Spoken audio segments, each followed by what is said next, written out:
So here's my presentation. So the idea of this project is that current algorithms for routing drones only consider wind, distance, and terrain, which while minimizing the energy usage, do not consider the risk of wildfire exposure. Drones are especially useful during wildfire scenarios as they can access areas that ground units cannot. However, with improper routing, they can fly through wildfires, resulting in lower success rates. So the point of our project is to make a routing algorithm that not only accounts for the wind, terrain, and distance, but also accounts for the other risks like wildfires. So we will be comparing 3 different algorithms: an energy efficient, a shortest distance, and a wildfire aware route over 60 different missions to test whether the new algorithm, the wildfire aware, is effective.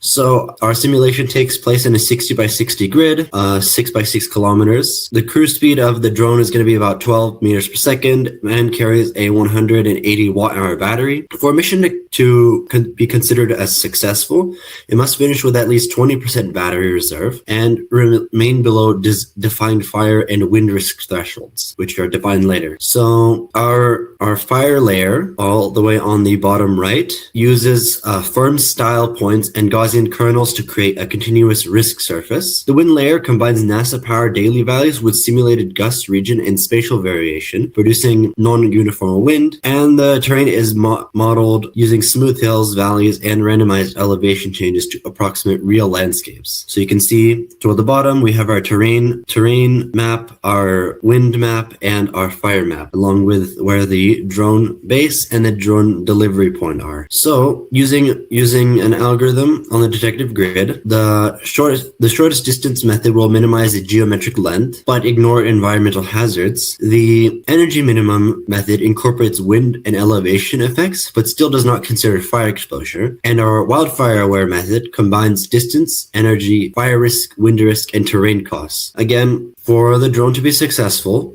now the specifics, we must have at least 20% battery reserve.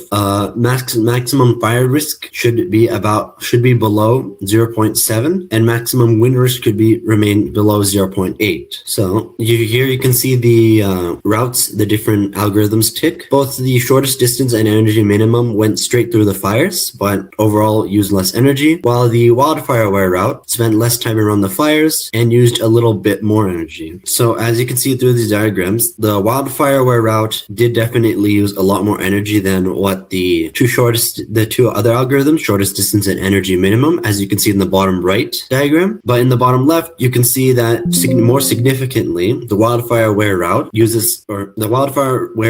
goes through much less of the wildfire than the other 2 routes. Approximately, the wildfire aware route is approximately 21% longer and uses about 17 to 18% more energy. However, the fire exposure is reduced by more than 85%. Across all 60 missions for the wildfire aware route, all 100% of them were able to make it to the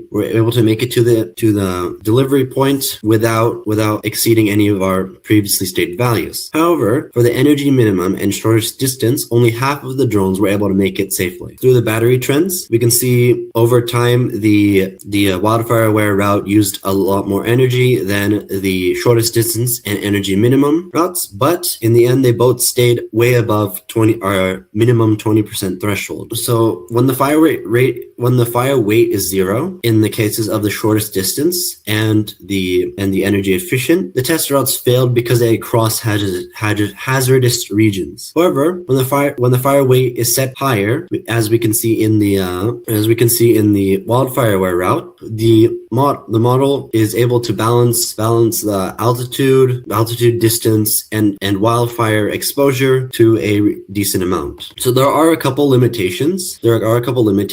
we use to simulate our layers aren't entirely based on real world data values.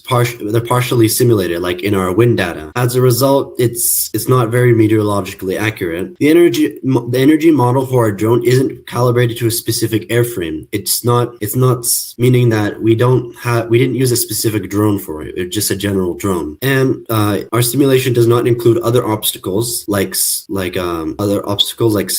towers, smoke, communication loss, and air traffic constraints. However, despite all these limitations, this project proves that when considering all factors, an algorithm can reduce fire exposure and avoid hazardous regions. Although safer routes may require more distance and energy, they constantly meet safety thresholds and outperform traditional routing methods. That's it. Thank you very much.